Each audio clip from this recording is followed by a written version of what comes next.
Hi everyone, it's Elizabeth from Elpis Astrology at elpisastrology.com. Thanks for joining me today. So this is my take on the astrological outlook for November 2023. And as always, you determine how you want to use these energies that I'm describing. I do use the whole house system when I do these predictions, and I use the ascendant mainly, but you can look at your sun sign too, just to get some extra information as well.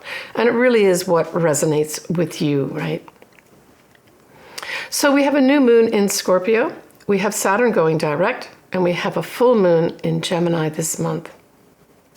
We start off with Saturn going direct, and it will be going direct on the 4th of November at 0 degrees of Pisces. And of course, 0 degrees of any sign is a critical degree, and it really represents sort of like a ushering in this new energy. And the new energy we're talking about, of course, is Pisces and Saturn in that energy, right? So it's starting Saturn on its official path forward in the sign of Pisces once again, although remember we did have it initiated in March of 2023. So this is positive, right? Saturn represents the rules. It represents things like it's about time. It represents karma. So ushering in this new energy at the beginning of the month can indicate those types of things, can also indicate new rules and regulations, generally speaking, right? On the 5th of November, interestingly, we have this third quarter moon, which is the moon really before it becomes the new moon, right? And it is at 12 degrees of Leo. And recall, in September, we had Venus going direct at what? 12 degrees of Leo. So for those folks that really made some strides forward with regards to, relationships, money, values, whether it was to end some way of doing these, either of these or any of these three things, or all of these three things.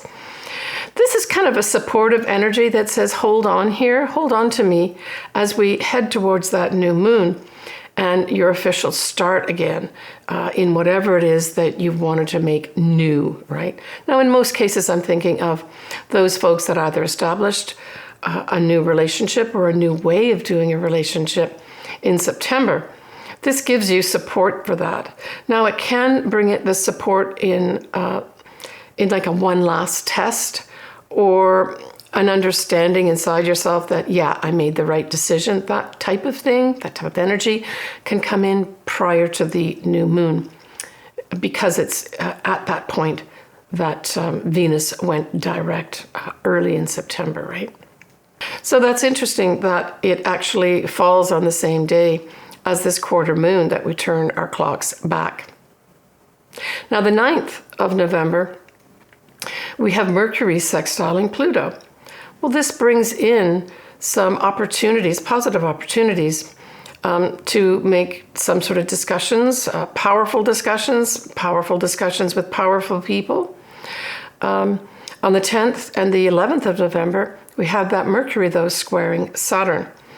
And so this is kind of the opposite of that. It's potentially, I'm thinking more on a collective or global level, ignoring the rules and regulations and just making a decision and announcing that you're going to do it your way. That's that whole Mercury square Saturn here, right? Kind of disobeying the parents, ignoring the rules and regulations. So that's the 10th and 11th of November. So this leads up and ushers into our first new moon in Scorpio. So Happy New Year to all my Scorpio folks, including my daughter Allison. Her birthday is very close to this, so she's got her newness for this new moon is going to last for the whole year for her. And so this new moon in Scorpio on the 13th of November is at 20 Scorpio, 43 minutes at 1:26 a.m. Pacific Standard Time. Now, the ruler of this moon, there are two of them. The modern one, of course, is Pluto, and the more ancient one, of course, is Mars. And so we always look to see, well, where are both of these planets? Because they will influence that moon in Scorpio. So the good thing is we have Pluto as direct, and it's at 28 degrees of Capricorn. Now, this isn't really a sextile. It's what you call a wide sextile, but at least it's positive from the standpoint that a wide sextile is formed and that Pluto is direct. Now, Mars we see at 22 of Scorpio. Well, it conjuncts that moon and the sun. Now, what this can bring in, if you have this degree point aspected in your chart, the 22 degrees of Scorpio, 21, 22, 23, this is going to be opposite to the Taurus Uranus. And so at its best, this positive side of this energy can bring in almost like this breaking of chains. So it's like you've been maybe working hard to change something, to get somewhere, putting lots of effort in. And this new moon says, oh, I can feel myself breaking free of this and moving forward. So that's the best way that this energy can play out. The more negative side of this, of course, is if you look at just straight Mars, a fighter and feisty and aggressive, opposite unexpected explosions and energy, Uranus. In opposition, these two planets can literally create an explosion. And that could play out in something like earthquakes, for instance, or volcanoes, that type of thing. But it can also play out, again, I think collectively, in unexpected fighting, probably like military. The Mars does represent the military too, right? So there may be a lot of fighting that goes on. Scorpio is very much a secretive sign, and it's really aspected strongly here, not just by the moon and the sun, but also by the fact that Mars is also in Scorpio, opposing that Uranus. So there may be some unexpected things that pop up at this time that can also be psychological, because Scorpio also represents the psychological side of ourselves too. And Scorpio does represent money too, right? So there could be some unexpected new start. Maybe the Fed in the USA will announce that they're going to reduce the interest rates, and we can see mortgages coming more up to be taken by folks and getting homes. And that's all possible. But I see this more as more aggressive moves of some sort, more on a collective level. But remember, there's a positive side too. We have Venus that is in Libra will be sextiling Mercury. Now, Mercury is just, if you look at the chart that I'd put up, Mercury is just in around 4 degrees or so of Sagittarius. And I can tell you that that's a good thing. I know it's in its detriment and not necessarily positive when we look at it individually. But the fact that we have Mercury just outside the auspices of Mars, but in a different sign, in a very positive, forward thinking, future thinking, optimistic frame of mind, right? So if we take this whole Mercury side of it in Sagittarius, it's positive thinking. So I'm thinking that this also new moon could have, I almost see it as a background sort of noise where there are people trying hard to see a better future. Right? Because Sagittarius can represent seeing into the future as well. It also represents, religious beliefs, philosophical beliefs. So this could have a discussion of those things going on, in addition to the more assertive and potentially aggressive side of this new moon. So I like that. And the fact that it's Venus, and then Venus in Libra really speaks to diplomatic relations. So don't doubt that there's also the diplomatic relations going on, seeking harmony and seeking balance in the background. We have Saturn in a wide sextile to Pluto. Again, these are positive energies. This is opportunities for folks in power to talk about the rules and the regulations. Maybe even to talk about karma, right? And then we've got Saturn widely square that whole Mercury. So this says, I'm sticking my heels in the ground, that's Saturn, with the square. with regards to how I think about this and the way I'm going to talk about it, but especially how I think about this. So it's like diplomacy being offered to you and you're saying, yeah, but my religious beliefs are very important and I'm not going to budge on them. So there's this back and forth, right? Now, interestingly also, and this sort of in me ties up the new moon in a positive way. We have the moon, we have the sun, and we have Mars, all in Scorpio, trining Neptune. I know Neptune is retrograde at this time, but what does this say to me? One word: hope. Hope and inspiration is also existing in this new moon that has a lot of aggressive stuff to it.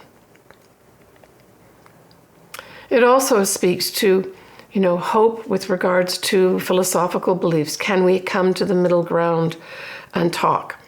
So if any of you have something going on like this, where there's a difference in sort of philosophical beliefs, even religious beliefs, this trine is going to really put some positive energy into you being inspired that, well, maybe there is a middle ground after all. On the 22nd and the 23rd of November, we have another sextile, and that's going to be Mars sextiling Pluto, and remember, Pluto is direct at this time. But we're also going to have a square, and that's going to be Mars continuing to square Saturn. And so it's like these two energies, I saw it almost like a seesaw back and forth, and maybe in the collective world of ours, we're going to see that. That energy is put into trying to change, say, positions, people in power, but at the same time, you've got energy being put into keeping things the same.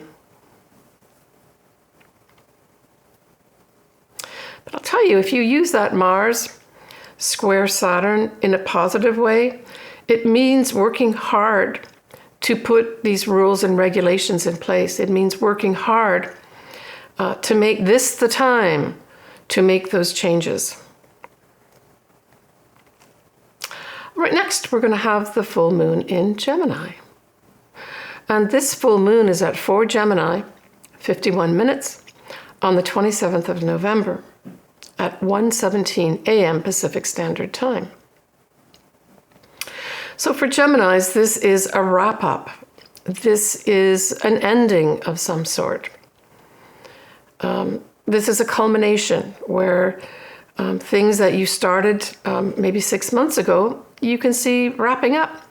And as I always say in my videos, just because it's a full moon doesn't mean something's going to be bad and it's going to end. It could be that you're wrapping up some big project and you can see the end of it. Maybe even some writing project. We see Gemini as writing, communications. It can also refer to diplomacy as well. So this could also see, a wrap up in that area too, not only in a collective global level, but for you individually. So the ruler of Gemini is Mercury, of course.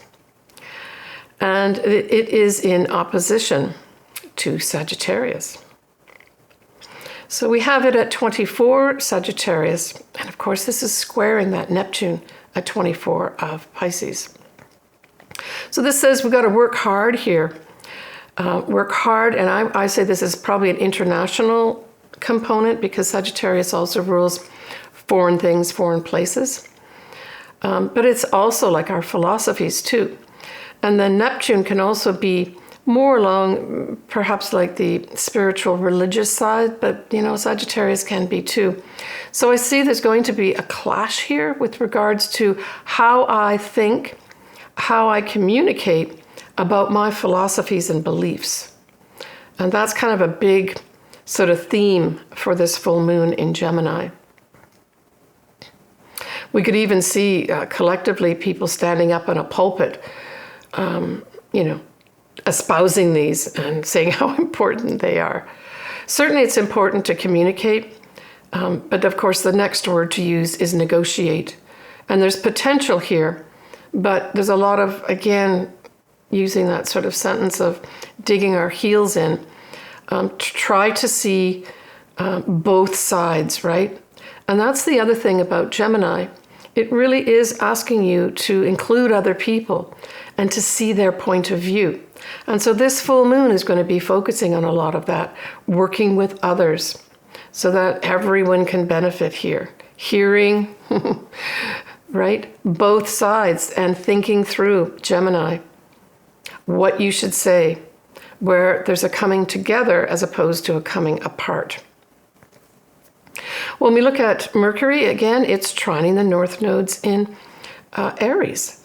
So this is very positive. It's let's talk about our future as a group, right? Let's talk about that. And let's put something new in place. That's Aries. Aries is saying, let's move forward with something new here. We can be individuals, but let's do it in a harmonious way.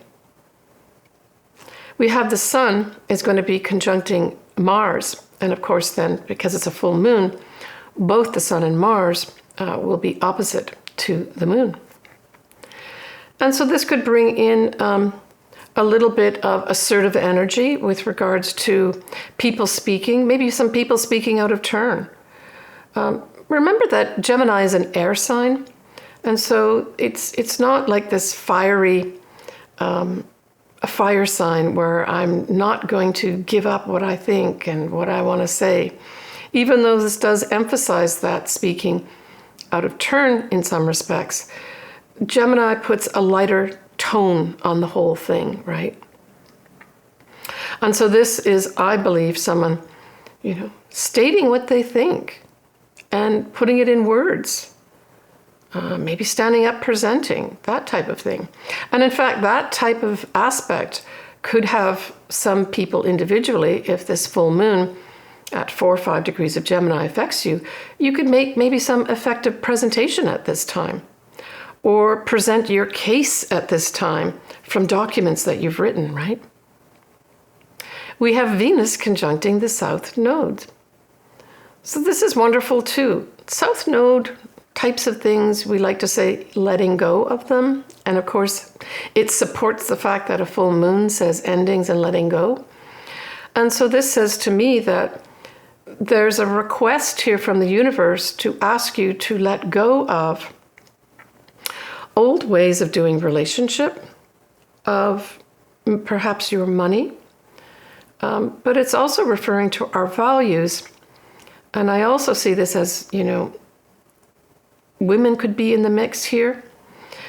So I think that this is letting us all know that we can do things differently with regards to those areas. So that's love, relationships, money, and our values.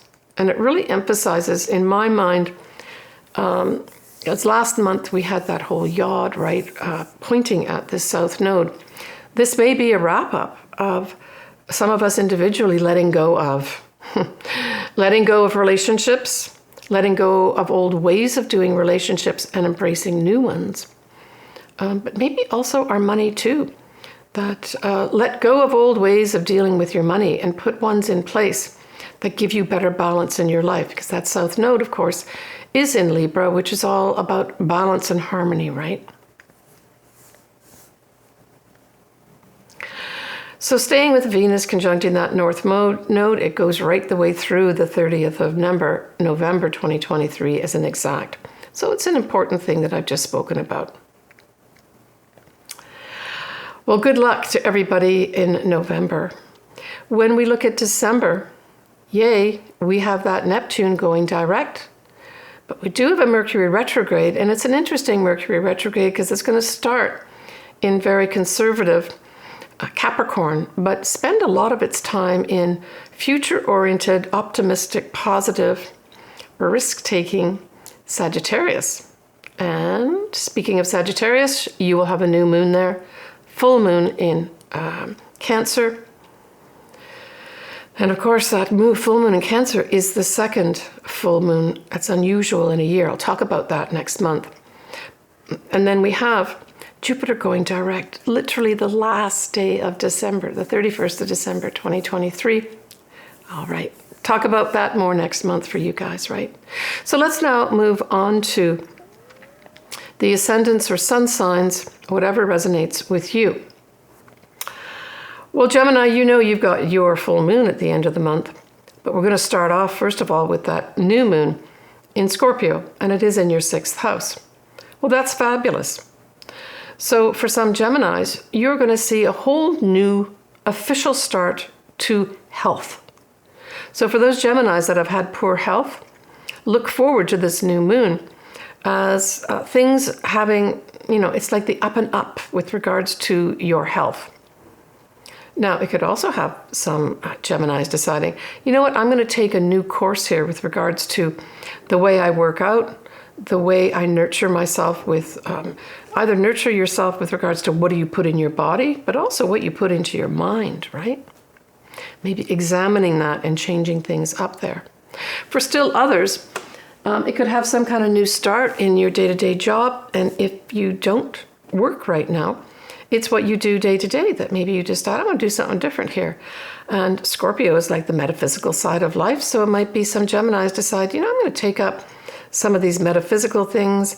I've always liked to work with a shaman. I'm going to do that. I'm going to communicate with them and see what I can set up and do something like that. For others, it might be something as simple as getting a new pet that you communicate with, as you have some kind of, communication with this pet that you really feel bound to. That's a pleasant way to use this new moon as well. But I would say that in terms of health and that, the Scorpio part of it really supports a new start in your psychological health, Gemini. So that's all positive. So the full moon in Gemini, of course, is in your 1st house, Gemini. So this is some kind of wrap up from, say, 6 months ago. And it could literally be in something to do with writing, communications. Your siblings could be part of this too. Your neighborhood could be part of it as well. Or there's some just wrap up here. And I get it as a gentle wrap up. I don't get this as anything jarring for you, Gemini. You too could decide that the way you communicate or how you've been communicating, who you've been communicating with, you want to stop. And maybe that's literally with regards to siblings and neighbors, that you decide you don't want to communicate with them anymore for whatever reason, that it's better for you not to. But also, Gemini, this is all about writing projects too. So it could have you maybe putting the final, dotted I and cross the T on some big writing project. Maybe it's a proposal you've been doing. Maybe it's a thesis you've been doing. Maybe it's a book. Maybe it's some kind of course that you've put together for your company that you finish up at this time and you're able to present it for publishing. Take care, Gemini. Okay, folks, well, that wraps up my take on November. As always, I would love to do your chart. Everything is below to communicate with me. I'm wishing everyone the best of luck here in November. Hopefully it's going to be a more settled month for most folks after we finished those 2 eclipses, powerful eclipses in October. Stay tuned for my December 2023. I'm also going to be, from the looks of it, with my subscribers, probably doing my first live YouTube. I'm thinking sometime in December, if I keep getting subscribers up to the 10,000 mark. It's almost hard to believe 10,000 subscribers, but thank you very much for everyone that has subscribed. It absolutely means everything to me. So stay tuned for that. I'll also be doing my 2024 year ahead pretty soon. I'll try to do that in November and get that out. But yeah, keep an eye out. If you're subscribed and hit the bell, you'll get notification. Lots of love to everybody. I'm wearing my little heart necklace here. That's a pink stone to send love out to everybody and lots of happiness too. Take care, everyone, and bye for now.